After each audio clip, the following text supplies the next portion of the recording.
আজকে আমরা নবম শ্রেণীর ছায়া প্রকাশনী শুভ্রনীল চক্রবর্তীর লেখা জীবনবিজ্ঞান ও পরিবেশ এই বইটার চ্যাপ্টার 5 পরিবেশ ও তার সম্পদ তার অনুশীলনীতে যে প্রশ্নগুলো আছে তার উত্তরগুলো আলোচনা করব।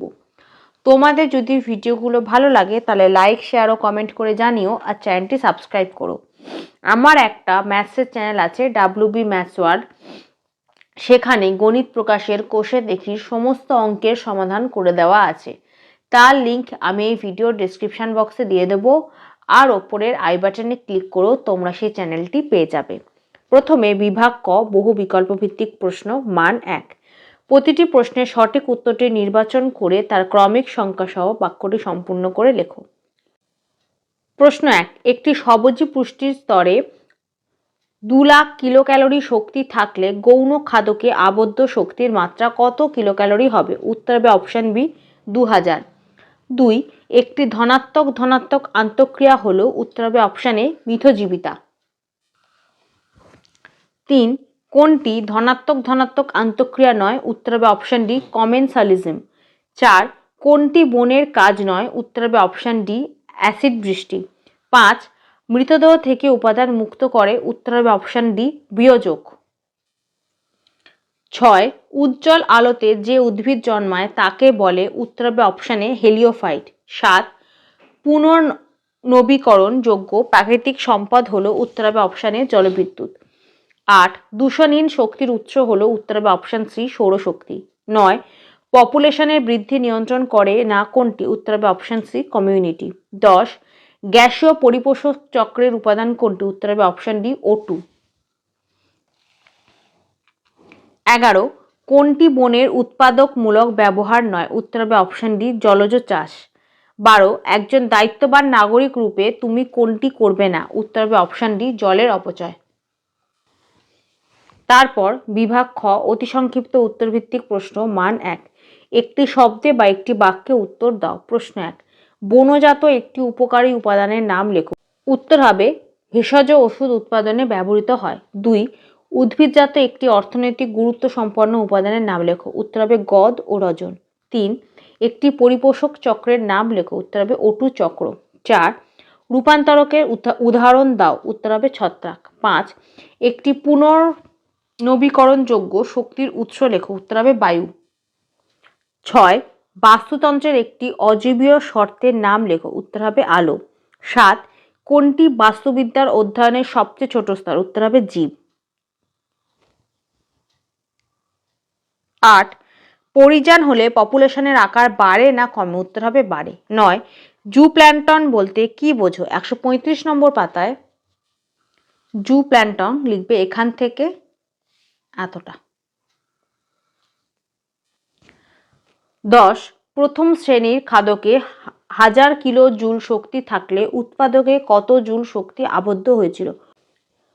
উত্তর হবে 1 কোটি জুল। একের পর 7টা শূন্য হবে। 11, সিএনজি চিরাচরিত না অচিরাচরিত শক্তি? উত্তর হবে চিরাচরিত শক্তি। 12, তোমার মতে ভারত ও আমেরিকার মধ্যে কার কার্বন ফুটপ্রিন্ট মান বেশি? উত্তর হবে আমেরিকার। তারপর বিসদৃশ্য শব্দটি বেছে লেখো। 13, পরিযান, প্রবাসন, জন্মহার, দীর্ঘদিবা উদ্ভিদ। এইগুলোর মধ্যে হচ্ছে দীর্ঘদিবা উদ্ভিদ। 14 নম্বরের মধ্যে এই চারটের মধ্যে হচ্ছে স্বভোজী। 15 নম্বরে হচ্ছে পপুলেশন। 16 নম্বরে হবে সুস্থায়ী উন্নয়ন। তারপর নিচে সম্পর্কযুক্ত শব্দজোড় দেওয়া আছে, প্রথম জোড়টির সম্পর্ক দেখে দ্বিতীয় জোড়টি শূন্যস্থানে উপযুক্ত শব্দ বসাও। 17, জল পুনর্নবীকরণযোগ্য সম্পদ, কয়লা হচ্ছে অনবীকরণযোগ্য সম্পদ। 18, ময়ূর খাদক, ঘাস হচ্ছে উৎপাদক। 19, অভিবাসন পপুলেশন বৃদ্ধি, প্রবাসন হচ্ছে পপুলেশন হ্রাস। 20, জলে ভাসমান উদ্ভিদ ফাইটোপ্ল্যাঙ্কটন, জলে অবস্থিত ক্ষুদ্র প্রাণী জুপ্ল্যাঙ্কটন। তারপর নিচের 4টি বিষয়ের মধ্যে 3টি একটি বিষয়ের অন্তর্গত, সেই বিষয়টি খুঁজে বার করে নাম লেখো। 2 নম্বর 21, এই 3টে হচ্ছে পপুলেশনের অন্তর্গত। 22, এই 3টে হচ্ছে কমিউনিটির অন্তর্গত। 23, এই 3টে হচ্ছে খাদ্য শৃঙ্খলের অন্তর্গত। 24, এই 3টে হচ্ছে পরজীবী খাদ্য শৃঙ্খলের অন্তর্গত। তারপর নিচের বাক্যগুলির শূন্যস্থানগুলিতে উপযুক্ত শব্দ বসাও। 25 মৃত জীব থেকে পুষ্টি সংগ্রহ করে যে ক্ষুদ্র জীব তাদের বলে ড্যাশ, উত্তর হবে ব্যাকটেরিয়া। 26 ধনাত্মক ঋণাত্মক আন্তঃক্রিয়ার উদাহরণ হলো ড্যাশ ও পরজীবিতা, উত্তর হচ্ছে শিকার। 27 রূপান্তরকের উদাহরণ হলো ড্যাশ, উত্তর হবে ছত্রাক। 28 সি অ্যানিমন ও হারমিট কাঁকড়ার মধ্যে ড্যাশ আন্তঃক্রিয়া দেখা যায়, উত্তর হবে ধনাত্মক ধনাত্মক। 29 যে বাস্তুবিদ্যা অধ্যয়নে সমস্ত জীবের প্রজাতি ও পরিবেশের সম্পর্ক অধ্যয়ন করা হয় তাকে ড্যাশ বলে, উত্তর হবে বাস্তুতন্ত্র। 30 আন্তঃক্রিয়াশীল বিভিন্ন প্রজাতির সমষ্টি হলো ড্যাশ, উত্তর হবে কমিউনিটি। 31 বাস্তুতন্ত্রে ব্যাকটেরিয়া হলো একটি ড্যাশ, উত্তর হবে বিয়োজক। 32 বাস্তুতন্ত্রের প্রতিটি পুষ্টি স্তরে মাত্র ড্যাশ শতাংশ শক্তি পরবর্তী পুষ্টি স্তরে প্রভাবিত হয়, উত্তর হবে 10%। 33 খাদ্যজালক গঠনকারী এককগুলি হলো ড্যাশ, উত্তর হবে যৌগিক ও জটিল। তারপর নিচের বাক্যগুলি সত্য অথবা মিথ্যা নিরূপণ করো। 34 আগ্নেয়গিরির অগ্নুৎপাত জিওথার্মাল শক্তির উৎপাদন, এটা সত্য। 35 প্রধানত মানুষের ধ্বংসাত্মক ও পরিকল্পনাবিহীন উন্নয়নে পৃথিবী আজ ধ্বংসের মুখোমুখি, এটা মিথ্যা। 36 আগ্নেয়গিরির অগ্নুৎপাত জিওথার্মাল শক্তির উদাহরণ, এটা সত্য। 37 একটি খর্বদিবা উদ্ভিদ হলো সর্ষে, এটা মিথ্যা। 38 কোনো অঞ্চল ত্যাগ করে জীবের পপুলেশন অন্য স্থানে চলে যাওয়াকে অভিবাসন বলে, এটা মিথ্যা। 39 স্পাইরুলিনা হলো বিকল্প খাদ্যের উৎস, এটা সত্য। 40 বাস্তুবিদ্যা অধ্যয়নের সবচেয়ে ছোট স্তর হলো বাস্তুতন্ত্র, এটা মিথ্যা। 41 বাস্তুতন্ত্রের প্রতিটি পুষ্টি স্তরে 90% শক্তি নানাভাবে বিনষ্ট হয়, এটা সত্য। তারপর এ স্তম্ভে দেওয়া শব্দের সাথে বি স্তম্ভে দেওয়া সর্বাপেক্ষা উপযুক্ত শব্দটির সমতা বিধান করে উভয় স্তম্ভের ক্রমিক নং উল্লেখ সহ সঠিক জোটটি পুনরায় লেখো। 42 1 জড় উপাদান ও কমিউনিটির সমন্বয়, এটা হবে অপশান সি বাস্তুতন্ত্র। 2 ঋণাত্মক ঋণাত্মক আন্তঃক্রিয়া, এটা হবে অপশান এ প্রতিযোগিতা। 3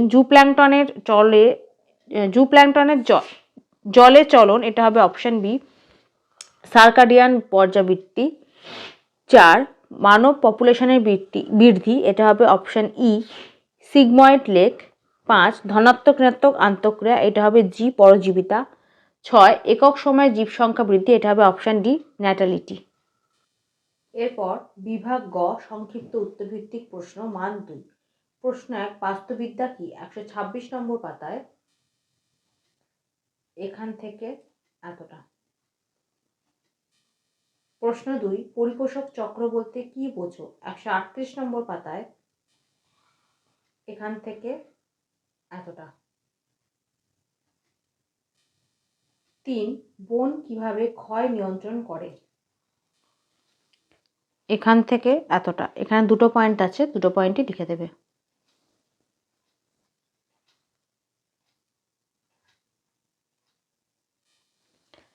4 জল সংরক্ষণের দুটি উপায় লেখো, 142 নম্বর পাতায় এখানে দেখো জল সংরক্ষণের অন্যান্য উপায় দেওয়া আছে, এখানে 3টে পয়েন্ট আছে, তার মধ্যে যে কোনো দুটো লিখে দিও।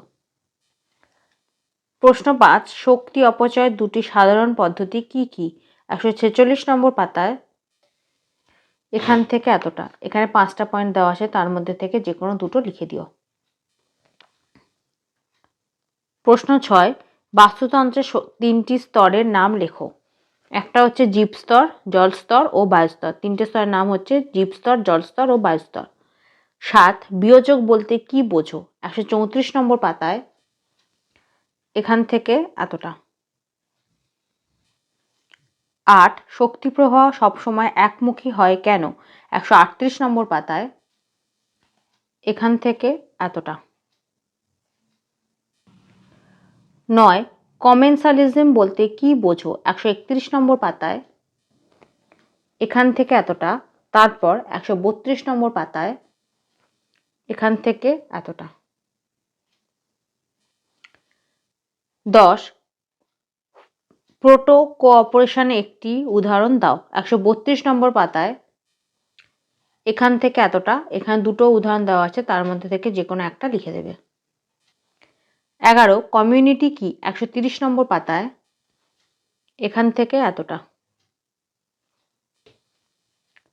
12 কমিউনিটির দুটি বৈশিষ্ট্য লেখো।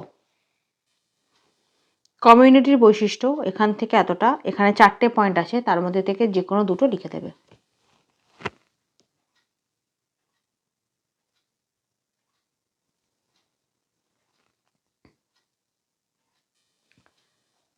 তেরো পপুলেশনের আকার হ্রাস করে কোন শর্তগুলি? একটা হচ্ছে জন্মহার ও প্রবাসন। 14 অভিবাসন ও প্রবাসনের পার্থক্য লেখো। 129 নম্বর পাতায় দুটো কাকে বলে লিখে দেবে। অভিবাসন লিখবে এখান থেকে এতটা, আর 130 নম্বর পাতায় পেয়ে যাবে প্রবাসন কাকে বলে, এখান থেকে এতটা। দুটো কাকে বলে লিখে দেবে পার্থক্যে। 15 ডিফরেস্টেশন বলতে কি বোঝো? 140 নম্বর পাতায়, এখান থেকে এতটা। 16 শক্তি সংরক্ষণ কেন দরকারি? 146 নম্বর পাতায়, এখান থেকে এতটা। লেখার পর লিখবে এই জন্যই শক্তি সংরক্ষণ করা জরুরি বা দরকারি। 17 স্বভোজী ও বিয়োজকের পার্থক্য লেখো। 133 নম্বর পাতায় দুটোরই কাকে বলে আর উদাহরণটা লিখে দেবে। প্রথমে উৎপাদক কাকে বলে লিখবে, এখান থেকে এতটা। লেখার পর এখান থেকে এতটা কাকে বলে, আর উদাহরণ হচ্ছে এখান থেকে এতটা। দুটোর স্বভোজী আর বিয়োজকের পার্থক্যতে দুটো পয়েন্ট করবে। প্রথমে 1 নম্বর পয়েন্টে লিখবে দুটোর কাকে বলে, আর 2 নম্বর পয়েন্টে লিখবে উদাহরণ। তাহলে স্বভোজীর কাকে বলে হচ্ছে এখান থেকে এতটা লিখবে, তারপর এখান থেকে এতটা, আর স্বভোজীর উদাহরণ হচ্ছে এটা। আর 134 নম্বর পাতায় পেয়ে যাবে বিয়োজক। বিয়োজক কাকে বলে লিখবে এখান থেকে এতটা, আর উদাহরণ লিখবে এখান থেকে এতটা। দুটোর কাকে বলে আর উদাহরণ লিখে দেবে। 18 জলের অতি ব্যবহারের একটি ঘটনা লেখো। 142 নম্বর পাতায় এই ঘটনাটা লিখে দেবে। মধ্যপ্রদেশের জব্বলপুরে জল সংকট, এখান থেকে এতটা। একটা ঘটনা লিখতে বলেছে, লিখে দেবে এখান থেকে এতটা। 19 টেকসই উন্নয়ন বলতে কি বোঝো? 139 নম্বর পাতায় টেকসই উন্নয়ন বা স্থিতিশীল উন্নয়ন একই কথা, এখান থেকে এতটা লিখবে। আর স্থিতিশীলের জায়গায় যেহেতু প্রশ্নে টেকসই কথাটা লেখা আছে, তাই স্থিতিশীলের জায়গায় লিখে দেবে টেকসই। এখান থেকে এতটা লিখবে, স্থিতিশীলের জায়গায় লিখে দেবে টেকসই। 20 বৃষ্টির জল কিভাবে সংরক্ষণ করা যায়? 143 নম্বর পাতায় বৃষ্টির জল সংরক্ষণ পদ্ধতি, এখান থেকে এতটা। 5টা পয়েন্ট আছে, 5টা পয়েন্ট লিখে দেবে। 21 বিশ্ব খাদ্য সংকটের দুটি কারণ লেখো। 144 নম্বর পাতায় বিশ্ব খাদ্য সংকটের কারণ, এখান থেকে এতটা। এখানে 6টা কারণ দেওয়া আছে, তার মধ্যে থেকে যে কোনো দুটো লিখে দেবে। 22 শক্তির অপচয় রোধে কি কি ব্যবস্থা নেওয়া যেতে পারে? 146 নম্বর পাতায় এখান থেকে এতটা। তার মধ্যে থেকে যে কোনো, এখানে অনেকগুলো পয়েন্ট দেওয়া আছে, তার মধ্যে থেকে অন্তত 4টে পয়েন্ট লিখে দেবে যে শক্তির অপচয় কিভাবে রোধ করা যায়। এখান থেকে এতটা, এই এতগুলো পয়েন্টের মধ্যে যে কোনো 4টে পয়েন্ট লিখে দেবে। 23 উইপোকার অন্ত্রে অবস্থিত ট্রাইকোনিম্ফা নামক প্রোটোজোয়ান সেলুলোজ ভঙ্গক উৎসেচক দেয়, যা উইপোকাকে সেলুলোজ পরিপাকে সাহায্য করে। বিনিময়ে তারা খাদ্য ও আশ্রয় লাভ করে। এটি কোন প্রকার আন্তঃক্রিয়া? উত্তর হবে এটি হচ্ছে মিউচুয়ালিজম। এটি হচ্ছে মিউচুয়ালিজম জাতীয় আন্তঃক্রিয়া। 24 সমস্ত দানাশস্যে পেস্টিসাইড পাওয়া যায় কেন, তা ব্যাখ্যা করো। উত্তর খাদ্যশস্যকে বিভিন্ন রকম কীটপতঙ্গ এবং রোগের হাত থেকে বাঁচাতে কৃষিক্ষেত্রে পেস্টিসাইড ব্যবহৃত হয়। এই পেস্টিসাইডের কিছু অংশ জলে মিশ্রিত হয়ে মাটিতে এবং আশেপাশে অবস্থিত পুকুর এবং নদীতে মিশে যায়। এই পেস্টিসাইড জলজ উদ্ভিদ ও প্রাণী বা জুপ্ল্যাঙ্কটনের দেহে প্রবেশ করে। এইভাবে পেস্টিসাইড খাদ্য শৃঙ্খলে অনুপ্রবেশ করে। যেহেতু রাসায়নিক পেস্টিসাইডগুলি সহজে বিনষ্ট হয় না, তাই পেস্টিসাইড খাদ্য শৃঙ্খলের বিভিন্ন ধাপে জমা হতে থাকে এবং প্রতিটি স্তরে এর পরিমাণ ক্রমাগত বৃদ্ধি পায়। এই প্রক্রিয়াকে বলে বায়োম্যাগনিফিকেশন এই প্রক্রিয়াকে বলে বায়োম্যাগনিফিকেশন। এই কারণে সমস্ত দানাশস্য, শাক সবজি, ফল ইত্যাদিতে পেস্টিসাইড পাওয়া যায়। 25. যদি ব্যাঙের স্তরে 10,000 জুল শক্তি থাকে তাহলে সাপের স্তরে কি পরিমাণ শক্তি থাকবে? তা ব্যাঙের পরের স্তর হচ্ছে সাপ, তাহলে জানি প্রথম স্তরে 10%, পরের স্তরে স্থানান্তরিত হয়। তাহলে 10,000-এর 10% হচ্ছে 1000 জুল। তাহলে সাপের স্তরে 1000 জুল শক্তি থাকবে। 26. খাদ্য শৃঙ্খল ও খাদ্যজালের মধ্যে কোনটি বেশি মজবুত ও কেন? এখান থেকে এতটা লিখবে, তারপর লিখবে খাদ্যজালও খাদ্য শৃঙ্খলের তুলনায় বেশি মজবুত। এখান থেকে এতটা লেখার পর লিখবে এই জন্যই বলা হয় খাদ্যজালক খাদ্য শৃঙ্খলের তুলনায় বেশি মজবুত।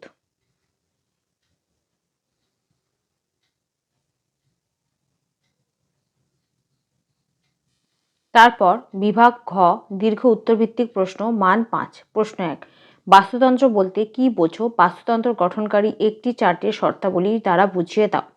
132 নম্বর পাতায় এখান থেকে এতটা। আর পরের প্রশ্নের উত্তরটা পাবে 33 নম্বর পাতায়। বাস্তুতন্ত্রের শর্তাবলী চার্টের সাহায্যে বলেছে, এই চার্টটা করে দেবে। এখান থেকে এতটা। 2, পশ্চিমবঙ্গে কেন আর্সেনিক দূষণ ঘটছে? গ্রিন এনার্জি কেন ক্রমশ গুরুত্বপূর্ণ হয়ে উঠেছে? 142 নম্বর পাতায় এখান থেকে এতটা। আর পরের প্রশ্নের উত্তরটা পাবে 145 নম্বর পাতায় এখান থেকে এতটা। লেখার পর লিখবে গ্রিন এনার্জিতে পরিবেশ দূষণ ঘটে না, তাই জন্যই গ্রিন এনার্জি এত প্রয়োজনীয় হয়ে পড়েছে। 3, বিশ্ব খাদ্য সংকটের 3টি কারণ লেখো। শক্তির অপচয় কিভাবে রোধ করবে? 144 নম্বর পাতায় বিশ্ব খাদ্য সংকটের কারণ এখান থেকে এতটা। এখানে 6টা কারণ আছে, তার মধ্যে যে কোনো 3টে লিখে দেবে। আর পরের প্রশ্নটার উত্তর পাবে 146 নম্বর পাতায় শক্তির অপচয় রোধ এখান থেকে এতটা। 4, খাদ্য শৃঙ্খলের একটি উদাহরণ দাও। খাদ্যজালের সঙ্গে এর সম্পর্ক কী? 136 নম্বর পাতায় খাদ্য শৃঙ্খলের উদাহরণ এখান থেকে এতটা। আর পরের প্রশ্নটার উত্তর লিখবে খাদ্য শৃঙ্খলের সাথে খাদ্যজালকের সম্পর্ক লিখবে এখান থেকে এতটা।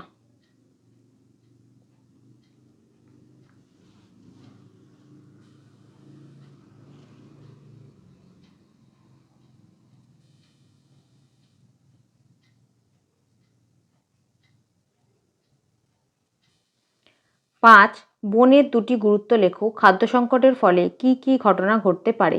140 নম্বর পাতায় বনের ব্যবহারটাই হচ্ছে বনের গুরুত্ব এখান থেকে এতটা। এর মধ্যে থেকে যে কোনো 2টো পয়েন্ট লিখে দেবে। ইটা লিখলে কিন্তু 2টো পয়েন্ট লিখতে হবে, তার ইটা কিন্তু একটা পয়েন্ট, যে কোনো মানে ই হচ্ছে একটা, এখানে 2টো নাম্বার দেওয়া আছে মানে কিন্তু এটা 2টো নয়। এই ABCDE এই 5টার মধ্যে যে কোনো 2টো লিখে দেবে। আর পরের প্রশ্নটার উত্তর পাবে 145 নম্বর পাতায় এখান থেকে এতটা। 6, বাস্তুতন্ত্রে শক্তির উৎস কী তা লিখে শক্তি প্রবাহের পদ্ধতি রেখাচিত্রের সাহায্যে আলোচনা করো। 137 নম্বর পাতায় প্রথমে এটা লিখবে সমস্ত শক্তির উৎস হচ্ছে সূর্য এখান থেকে এতটা। তারপর এই যে বক্সগুলো করে দেওয়া আছে এইটা করে লিখবে এখান থেকে এতটা, এটা রেখাচিত্র এখান থেকে এতটা। লেখার পর এটা বুঝিয়ে দেবে এখান থেকে এতটা। তাহলে এখান থেকে এতটা লিখবে আর তার আগে এই কথাটা লিখে দেবে সমস্ত শক্তির উৎস হলো সূর্য। 7, প্রাকৃতিক সম্পদের শ্রেণীবিভাগ করো। বন ধ্বংসের কারণগুলি আলোচনা করো। 139 নম্বর পাতায় এই যে প্রাকৃতিক সম্পদের শ্রেণীবিভাগ করবে এই বক্সটা করে দেবে। প্রাকৃতিক সম্পদকে দুভাগে ভাগ করা যায়, একটা হচ্ছে অচিরাচরিত শক্তি আর একটা হচ্ছে চিরাচরিত শক্তি। এবার অচিরাচরিত শক্তিকে আবার দুভাগে ভাগ করা যায়, অনিঃশেষযোগ্য আর নিঃশেষযোগ্য। আর পরের প্রশ্নটার উত্তর পাবে 140 নম্বর পাতায় এখান থেকে এতটা। লেখার পর 141 নম্বর পাতায় এখান থেকে এতটা। 8 পপুলেশনের বৃদ্ধি নিয়ন্ত্রক শর্তাবলী আলোচনা করো। পপুলেশন বলতে কি বোঝো তা ব্যাখ্যা করো। 129 নম্বর পাতায় এখান থেকে এতটা লেখার পর 130 নম্বর পাতায় এখান থেকে এতটা। আর পরের প্রশ্নটার উত্তর পাবে 128 নম্বর পাতায়। পপুলেশন বলতে কি বোঝো এখান থেকে এতটা। 9 কমিউনিটির আন্তঃক্রিয়াগুলি বাস্তুতন্ত্রে কেন গুরুত্বপূর্ণ? আন্তঃক্রিয়ার উদাহরণ দাও। প্রথম প্রশ্নটার উত্তর পাবে 132 নম্বর পাতায়। কমিউনিটির আন্তঃক্রিয়া গুরুত্ব এখান থেকে এতটা। এখান থেকে লিখবে এখান থেকে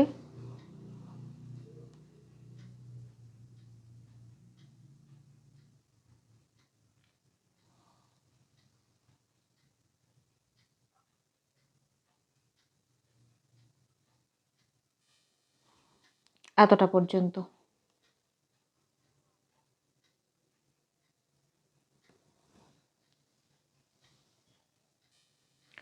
10 জন্মহার ও মৃত্যুহারের গুরুত্ব কি?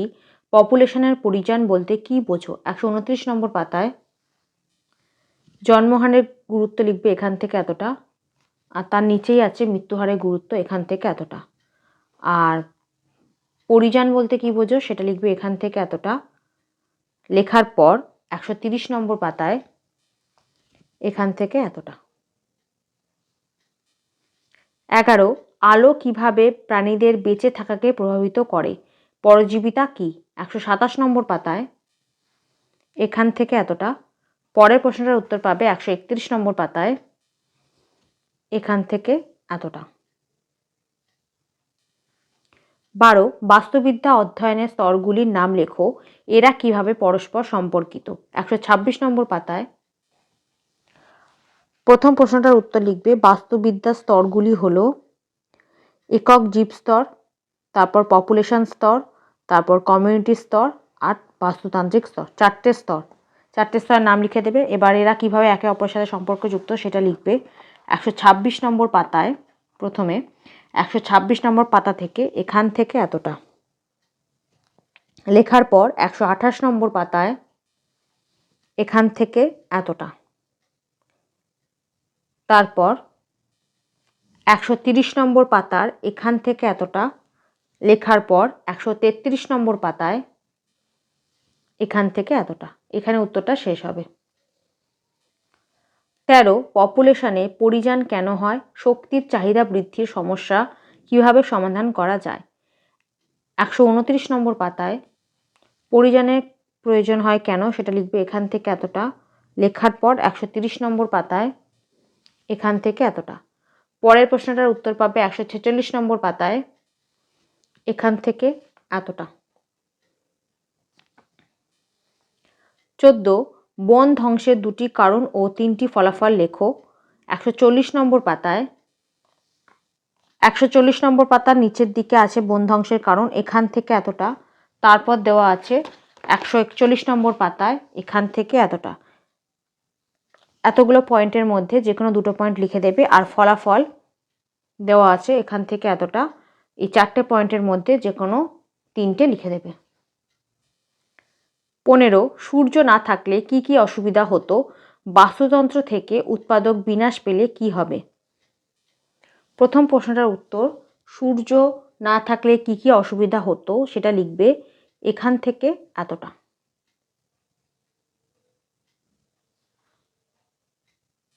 পরের প্রশ্নটার উত্তর লিখবে 135 নম্বর পাতা থেকে এখান থেকে এতটা। লেখার পর লিখবে তাই উৎপাদকের বিনাশ হলে খাদ্য শৃঙ্খল ও বাস্তুতন্ত্রের বিনাশ হবে। 16 প্রতিদিন কিভাবে শক্তির অপচয় ঘটে তা তোমার অভিজ্ঞতা থেকে লেখো। শক্তি সঞ্চয় কেন জরুরি? 146 নম্বর পাতায় প্রথমে কিভাবে শক্তির অপচয় হয় সেটা লিখবে এখান থেকে এতটা। আর পরের প্রশ্নটার উত্তর শক্তির সঞ্চয় কেন দরকার সেটা এখান থেকে এতটা লেখার পর লিখবে এই জন্যে শক্তি সঞ্চয় করা প্রয়োজনীয় বা দরকারি।